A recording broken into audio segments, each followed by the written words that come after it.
organization asina sinjaba Guru Puja celebration ki karam asi koi pangthok jaragani baram asina haiba thorom asi pangthok jadringai ki mamangda asi sabhagi leti oibina bidamakta Diliba Kwaitara gi Baraktagi Moina Gacharavada Sri Kaisam Brajadaja Guru Ibu Nasakitangi Pungi Vaja Luna Lunana Sri Guru Hidam Tompasing Nasakitangi Pungi Vaja Luna Lunana Guru Srimati Kamabom Bishai Devi Nasakitangi Sesapi Lunana Sri Lairel Lakpam Khomai Singh Nasakitangi Sesakpa Lunana Guru Sri Inawi Sagol Singhu Asigi Daji Khomam Langda Lingsing Bilok Nawi Demakta Sinjal Langda Singh Paikai Dagi Lorukna Lingsing Jari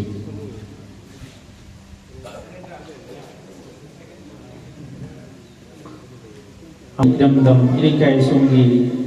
Nasakitangi Sesakpada Mamin Chandaba Guru Sri Lairel Lakpam Khomai Singh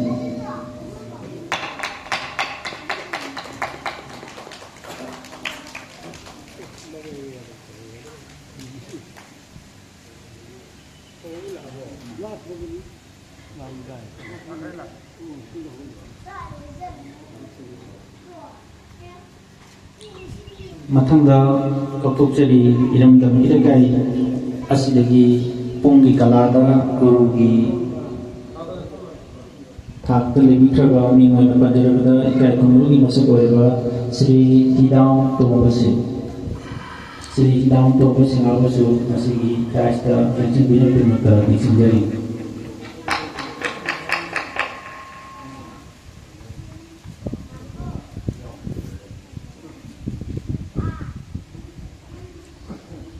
Mathangda Kapukjari Guru Sri Sagol Singh Inawi Singh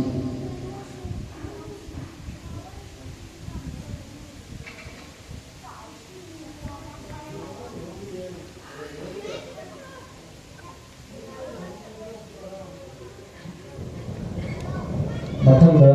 Kapukjari Iramdam Irakai Sungi Damrilam Sengai Holbi Guru Srimati Kampung Umi Bishai Devi Nasakitan Sesakwi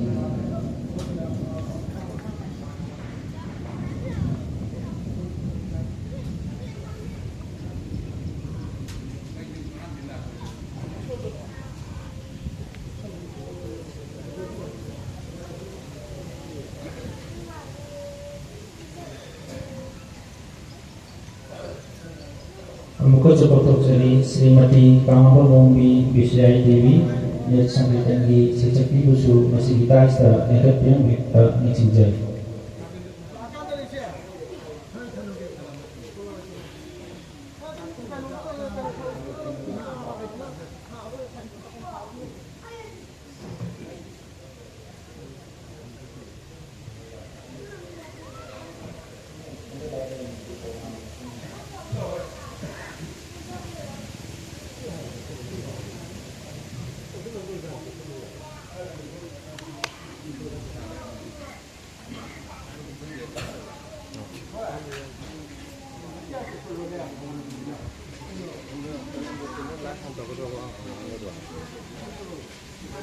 Ibain itu orang,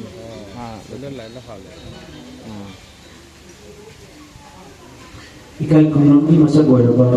VIP singa Daista Dekat Peter di Matungga masih di Jakarta juga orang paling masih di Ceruk Muaina masih di Daista yang sendiri kalau ikai kumrami Guru Singa masih orang paling untuk di Kiandan Lightning di Tahu pasti matang waktu ini lebih mudah sejak lama jadi sini makai di lorong sendiri.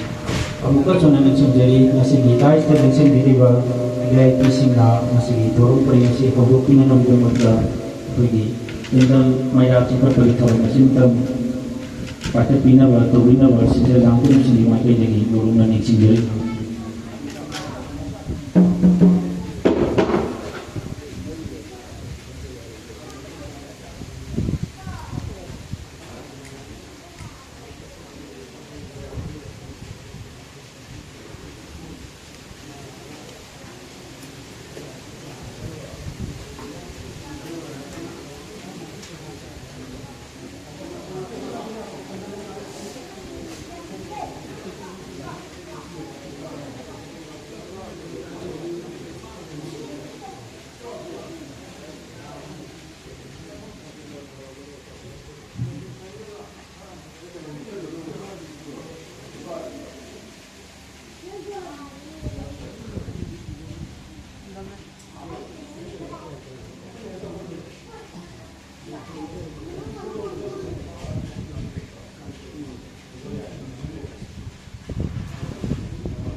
समझ photo में दो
Hojik Thorum Parengi Maka Satar Kuena Pratuk Liba Thorum Masiga Mari Lenana Welcome Address Bibina Widamitra Masigi Thorum Parengi Sibu Saru Yawa Lakriba Al Limu Mingwan Panjarabda Sri Ahung Sambam Ghana Singhabu Masigi Thorum Parengi Siga Mari Lenana Welcome Address Bibina Widamitra Nolunaning Sinjari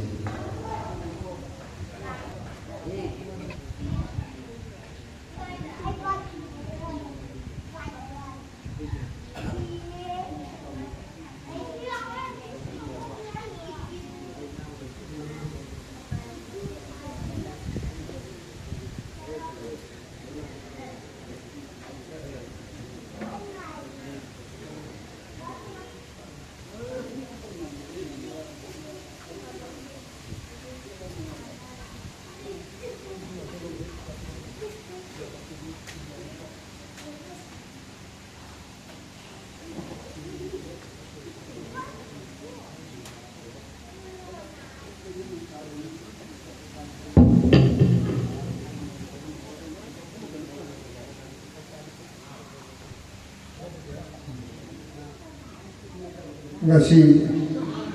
yamna mangol le raba numi harutare ke Irigoto Bay Cultural Academy miyamna ika hana khangna raba aduma samsara sin di Guru Puja celebration English ye wahi khara si budokram su Guru Puja Haibusida Punduk Samkre Manga Han Makada Ujagrava Photo Manga Siku Buddha Tamoida Ning Lava Kangum Dava Pirang Sinterpuri Wakal Sal Paujaki Guru Puja Haibusida Masida Royal Mukjangravani Aduna aina yam matam chana lojadagasu ngasigi siguluba mangol leiraba numit asida thorum asigu yaubigani haidana sinje langeri bagi makai dagi haijarubada harau taram na achin matam kathopiduna lembirang liba mayai tangbal election bihraba lekai sigi pungi isai zagoi maru berapa wajah sing hanbada aina bhakti kasari aduga asin numatam ka togna lapi bagisu sangsal amadi sinja langje ma kai legisu nungai ba thagat phobok jari ani surapada mang the election biriba bhakta vaishnavi istinau khwai ki khuding makpusu matam chana lengbi kana ngasigi phangsul thauram pareng upalekha asibu mapung phan bigani hana lengbi riba singbusu sinja langjeri ba amadi thagoseri ba pung ki punung tabisu hana nuai ba amadi thagat jaba thongdok chari adna ya matam sala longjararoi hairiba ai di nauni ti nongyai sing mana sinjadana sahi kudingi waiba siguba celebration function kaya mun pangthokre makal gi waiba cultural gi waiba function mayam pangthokre aduna mathang pangthok function ki thoram pareng ase manahandana akum hoki bana ama waiba kumsina ama waiba adagi mathang ma su khajab leini akoi mingoi na pallabada joy jai dev na jingba holi na jing mayam pang ro krabani madi makha ta ba sama ngasi su iman manada ba thoram pareng khara miyam ubo phangbi ni haina aina miyang mapamda hanana khanganjari aduga ngasi lakiri ba tingi ba khwai khidi khudi ma pusu sinje langiri ba amadi ayha bi mate de su nungai ba amadi thaga ja phobok cha Hare Krishna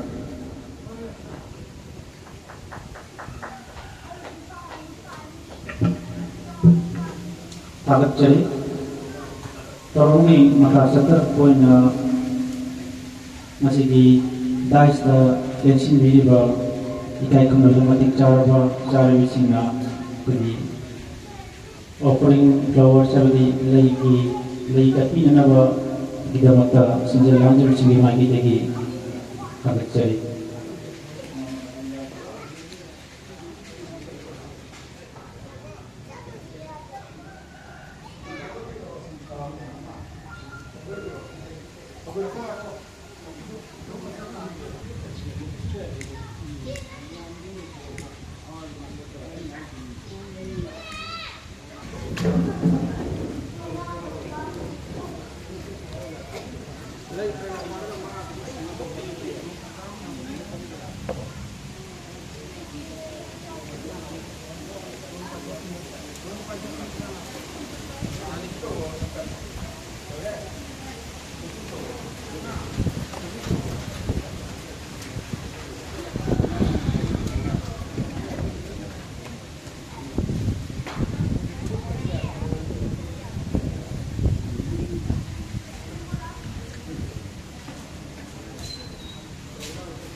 Ito pa mo, ng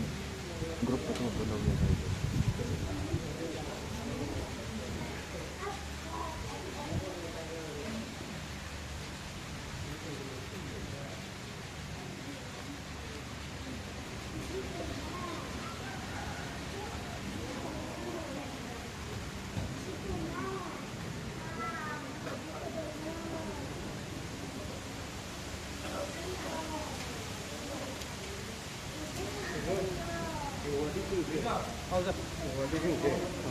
मुझे मना P की जगह बेटा कर P वो को पले ले चल रहा गिफ्ट पी बना हां अरे रे अरे अभी बंदा गिफ्ट को हना क्यों बड़ी पी तो मरक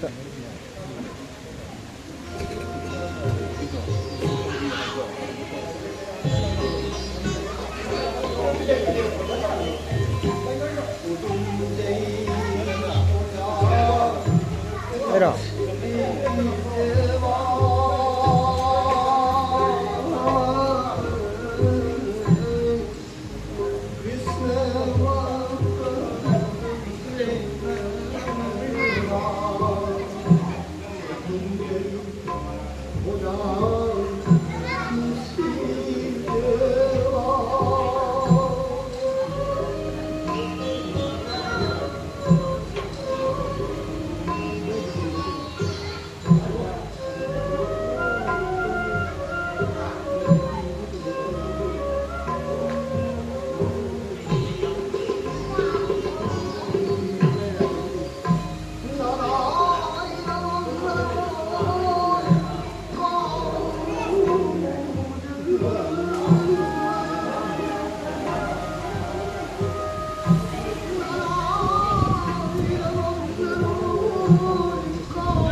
Korong-korengi maka setelah pokoknya jika di Presiden di Pamasur Pagi juga Pingwin Panjarabata jika kemudian jadiba Sri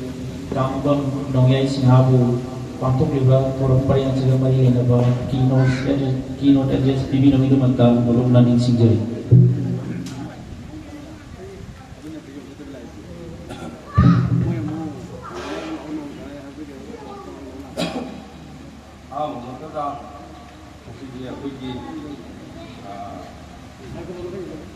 Guru Puja Siki Dangka Kona Bakun Bakun Puja Lingjim Bidika Kui Guru Manga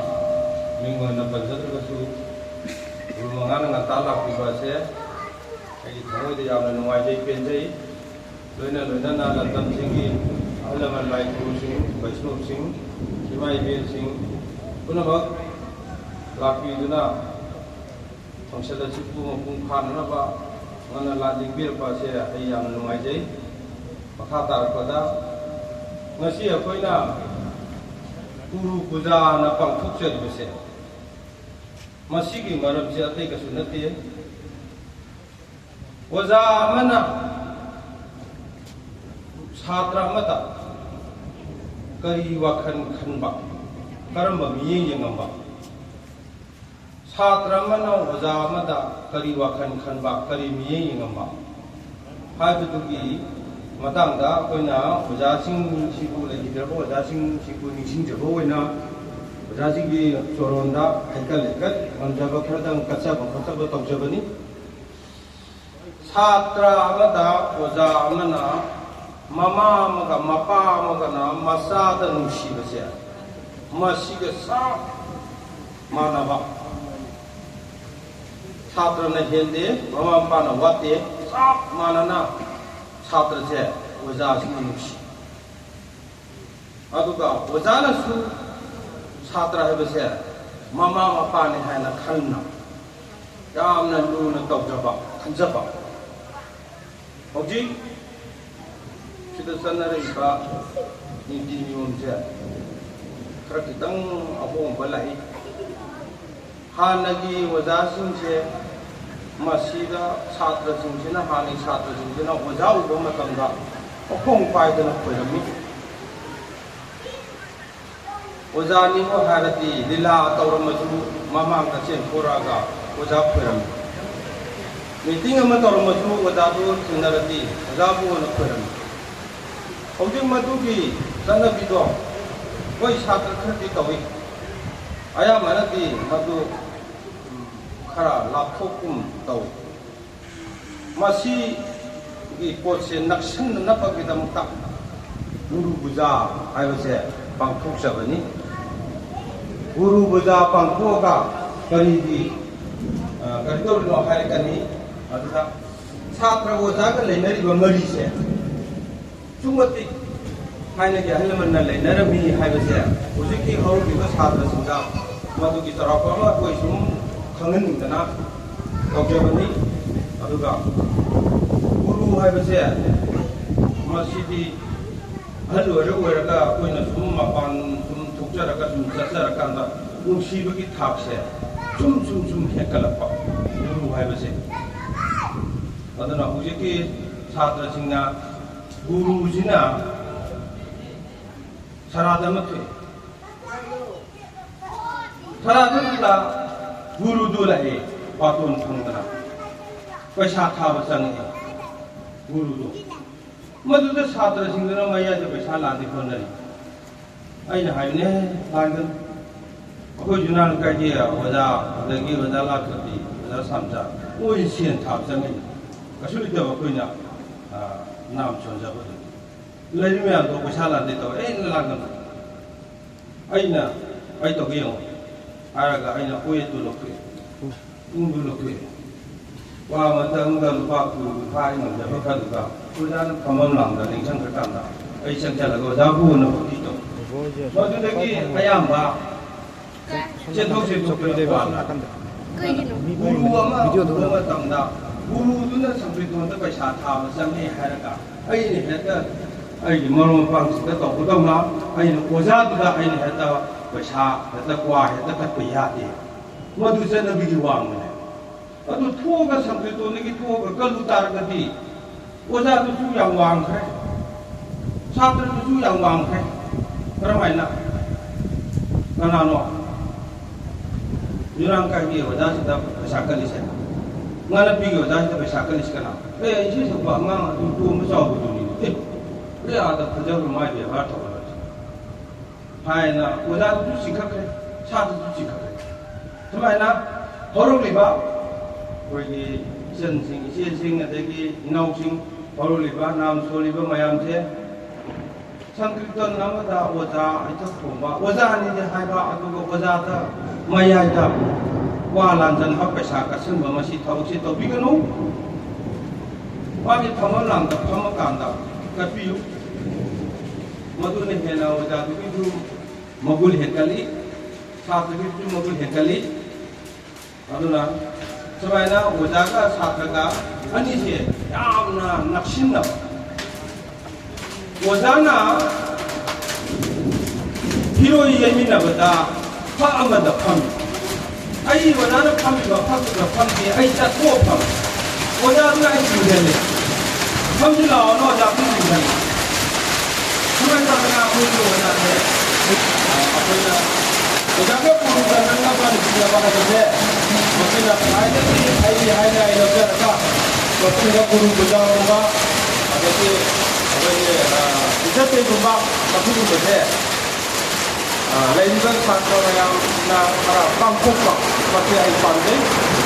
Pasti ada yang juga ada.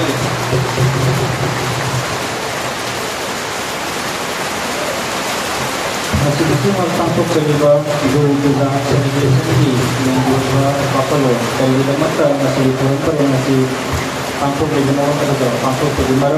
benar-benar yang dah kita lagi benar sehingga pi juga motor seperti macam itu yang baik kita tapi untuk kita kata si bangun mengaji pasti dia kita ada hanya lagi harap terus mata kasih Kainpok purpong lagi yang kita nawani tak mengenai pelada laisam yang tu amadi untuk gol laisam bah hari ini awasna yang nakunda yang mengenai tangga sunggoi yang ada presentation amat yang nakunda mampu dengan sunggoi.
우리가 민원이 번들어보다 시리 강업은 동야유 모국하는 친들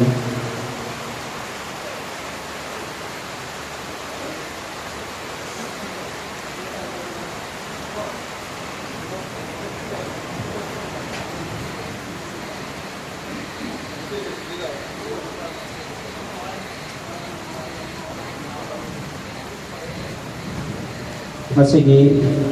tayo connection video sabagi lagi mo video sigi mark tagi ahanda koktok tadi iram dam ilke songi nasakitan sesepolonda prodona power ba minjalaga manipur di mapam kaya da seba tawduna lagaba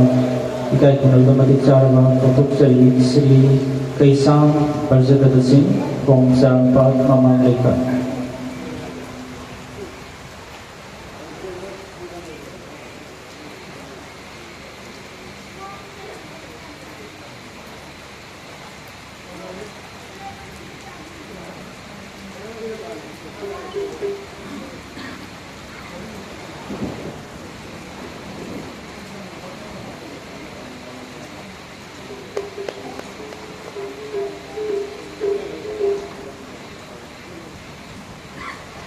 Matangga kautuk seri nas sankaitan di sesepa manipuri kasing baya puding untuk pawrawa ilang dan kiri kesongi yang na lemjeningai ikai kunaningai uraba mingwena panjarabda seri laya lakong komai sing from Sarangkot Mamamleka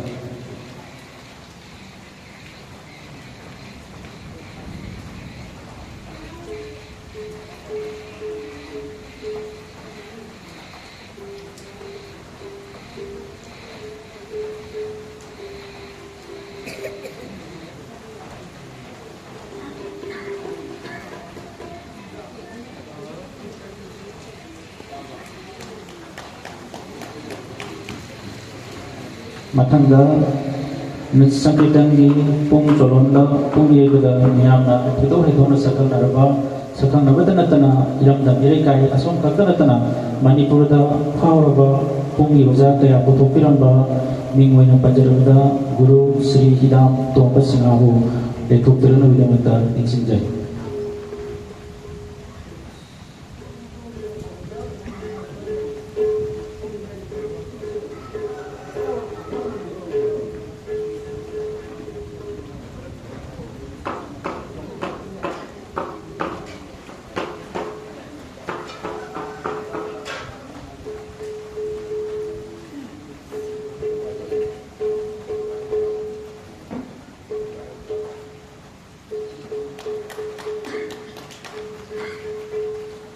Kudol Poching si bibirang ilamagta Sri Kamabang Nangaybo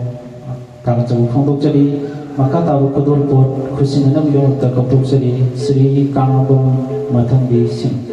Sri Kamabang Matangbi Sing Alu maka tahu Kudol Pot bibirang ilamagta Kapsin jadi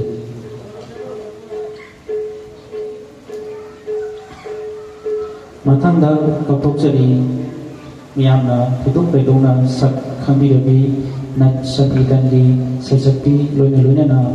afawi sesepi kaya putuk rabi adugum laba guru Srimati Kamabang Ombi Bisuya Devi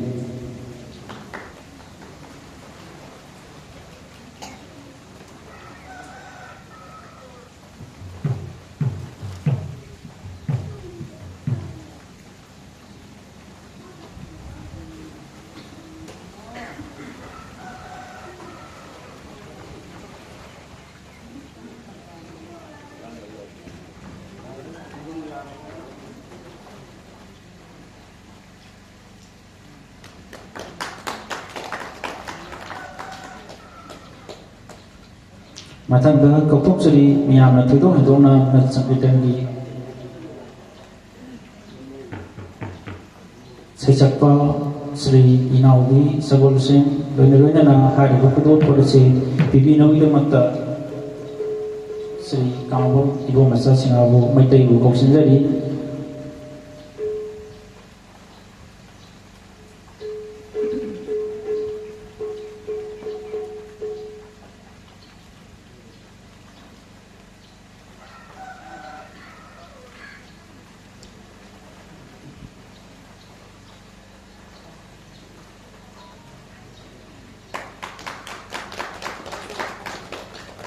Tagachari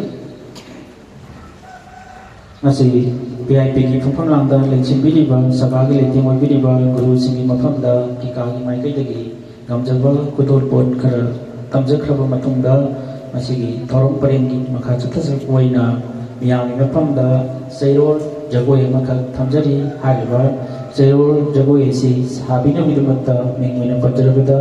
laisram bandhoi sing from porkhongjibu kosingjari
Thagachari Yaripok Purkunjindagi Lembirpa Laistram Lantuising Matanga Akogi Asigisi Thorum Akuna Mapam Sida Pangtok Sagadal Thorum Asi Animi Tobotobo Ahan Batuina Kikana Sinjaduna Pangtok Saba Guru Puja Celebration Gyonadi Losilupagi Punja Lord Pagalvanana Masigi Thorum Parin Silumari Lenana Borok thanks Bibino Vidamata Nimana Pajarabada Sri Kangambam Bor Manisinga Bu Nopuna Nexinjari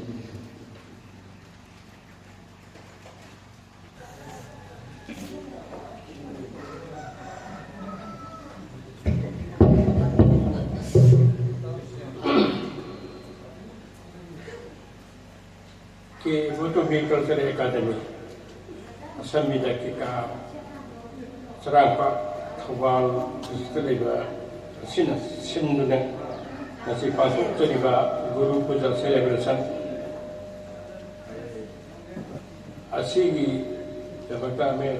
लिंचनबीबसिंग हाबंकरी चली लोनना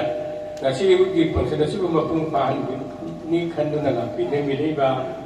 Brahman Pastor Alaman Aikuru Burmapang Imai Bel Sisal Kaitumapu so Nisulena Kakuru City Guru Puja celebration I will see Kogi Masina Hindi and Trebing Rekasu Kogi English the Itatavana Tenebideba September Tang Mangari Tahikuri Panfuiba Teachers Day Haidana Sarvapali Tata Radhakrishnan Parki President Vidamba Mahaki Mapunu Mitagi Nimitakuna Hai Basi Shipping the Huna Can I say Pangpoko to some Gavana Saki and Hojitsu Tang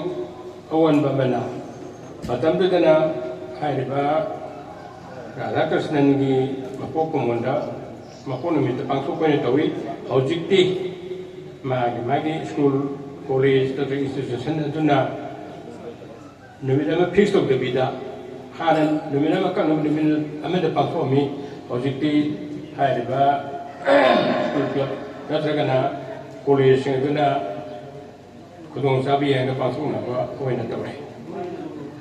Satra Basi Larit Tambakatabu Satranate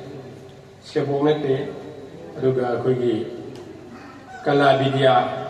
Tangta Wisanu Pumisha Wisanu Vila Drama Wisanu Mahi Amagu Nainariba Tamiba Adubu Kuna Satra Haina Risiga and Moksa Lady Mibuduni Aduna Adumduna Pangsor Pasi Ozakaptaki Habisi Kugi Sat Satikin Natana Like the Sata Satikati Natana, my Roi Krimaki, Makamsu, Uzabuda Taikono, Upa, Asiam Matok, Dan Kaze, Akogi Matakasu Kikagi, President Su, Marisumo, Tabikre, a dedicated supplement of Zabatarabata, Guru, I will say, Masakan Sungaya, Bamakana, Kaina, Alamana, Wadi Libidi, Yusu, Yauri Beni. Wari Bapungi Kaure, Urogamaki Wari, Magi, Tang, Tambra, Perotin, Kapo Pergatoguda, Kanata, Biaika, it's only Hijabini. I diguru, Habadigi, Maximum Tanga, Pain Duna, Natraki, Kanana, Panasi, Gabu, Wari, so Salana, Kazaki, Adana, Guru Habazilate, Sungayati, Aida Pana, Haire, Panakanga, Guru Madi Punga. La na kudumuna kuna drone sa giwani kuna tinagre aduna adugum ban se sahi kudingi sai ka person avi gi ba taxi kasi wala pa ha ni taxi kasi ga hujul khena pa sina sigwe maram so haibi ke duni aduna hai ni ba taxi kasi oja gi ba pamda satra mana guru pamda sirsa sebo mana puput ka ba taxi kasi Salado Varado Madu Nga Nabidamaka Hari Function say Yargadi two in a Pasu Pami say bring the Messiah say Tamaga the Hariba Tashika one person ago Karmakadi कानायबा पंगना खनजै अगम खरा लाखदां खनजै अदुना ngasi ai kesuka thena sang sungan zarai boga thengslina agoigi ngasi gi function asida ing beriba agoigi thang ta gi mungbe masing aduga kari go bisai bi ko mai dai azaraba agoigi item ka usu upi hai aduna asida agoigi Kika ki taraf teki hariba waja guru kareda mangada guru mangada ko dengan jaba kodol ko kanasu kasekiba dengan tim tu wanjaba pangjaba se masih da leita sinjel ni khandana pen bu haina kangan jari aduga hariba waja sing asida naski panjan sidi au bi hariba kamda raw ya bi dun ling bi rakpa hariba panjan su mapung phan bi bilang su Hanana agar pondok seri ada golongan sigi maksudnya sida dengaril malaman hai guru silabam tam kai thoga nomor sida nongi non sot kani habiga ada gumba pi dungru kau thoga masih dengaril tam pumpan yang besu ada jaga seri juga Sigi Ramasida Maiki Shawngi Matiu Pagini Ba itu Basu Tagasari Regular Masidina Lang Bada Sam Hari Bada Puno Pu Tagasabona Tagasari Tagawai Tetsinza. Thank you.